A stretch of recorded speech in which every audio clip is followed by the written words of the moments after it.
சலோமி, வண்ணாரப்பேட்டையில் நூற்றுக்கணக்கான மக்கள் மறியல் போராட்டத்தில் ஈடுபட்டுக் கொண்டிருக்கிறார்கள். அவர்களிடம் பேச்சுவார்த்தை நடத்த சென்ற அறநிலையத்துறை அமைச்சரும் அந்த பகுதியின் பொறுப்பாளருமான அமைச்சர் சேகர் பாபுவை முற்றுகையிட்டு மக்கள் தங்களது கோரிக்கைகளை வழங்கக்கூடிய அந்த காட்சியை தான் இப்போது நாம் பார்த்துக் கொண்டிருக்கிறோம். அமைச்சர் சேகர் பாபு முற்றுகையிடப்பட்டிருக்கிறார். வண்ணாரப்பேட்டை பகுதியில் தொடர்ந்து தண்ணீர் வடியவில்லை என்றும் 3 நாட்களாக மின்சாரம் கிடைக்கவில்லை, பால் உள்ளிட்ட அத்தியாவசிய பொருட்களுக்கு அலைய வேண்டி இருக்கிறது, மக்கள் பரிதபித்துக் கொண்டிருக்கிறார்கள் என்றும் இந்த பகுதியில் நிவாரண உதவியும் கிடைக்கவில்லை, அங்கு எந்த விதமான மீட்பு பணிகளும் நடைபெறவில்லை, தண்ணீர் வடியவில்லை, மின்சாரம் இல்லை என்று சிமெட்ரி ரோடு உள்ளிட்ட பல்வேறு இடங்களில் அந்த வண்ணாரப்பேட்டை பகுதியில் மக்கள் காலையிலிருந்து மறியல் போராட்டங்களில் ஈடுபட்டு வருகிறார்கள்.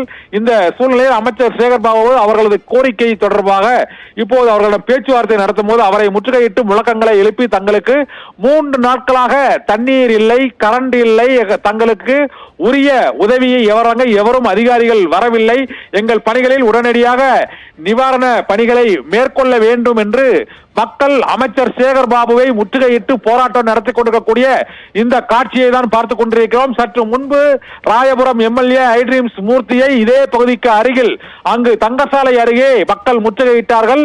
இப்போது வண்ணாரப்பேட்டையில் அமைச்சர் சேகர் பாபு முற்றுகையிடப்பட்டிருக்கிறார். அங்கு நிவாரண உதவிகளும் வரவில்லை, கரண்ட் 3 நாட்களாக அந்த பகுதியில் இன்னும் வரவில்லை என்றும் தங்களுக்கு குடிநீர், பால், காய்கறி உள்ளிட்ட அத்தியாவசிய பொருட்கள் கிடைப்பதில் கூட சிக்கல் இருக்கிறது, வீட்டை விட்டு வெளியே வர இயலவில்லை, தண்ணீர் பல இடங்களில் சூழ்ந்திருக்கக்கூடிய அந்த பகுதியில் உள்ள தண்ணீரை அகற்றுவதற்கு எந்த விதமான நடவடிக்கையும் இதுவரை எடுக்கப்படவில்லை என்று அவர்கள் போராட்டம் நடத்தி கொண்டிருந்தனர். அந்த பகுதிக்கு வந்த மக்களின் குறைகளை கேட்க வந்த அமைச்சர் சேகர் பாபுவின் வாகனம் மற்றும் அவரை முற்றுகையிட்டு மக்கள் தங்களது கோரிக்கைகளை வழங்கி வருகிறார்கள்.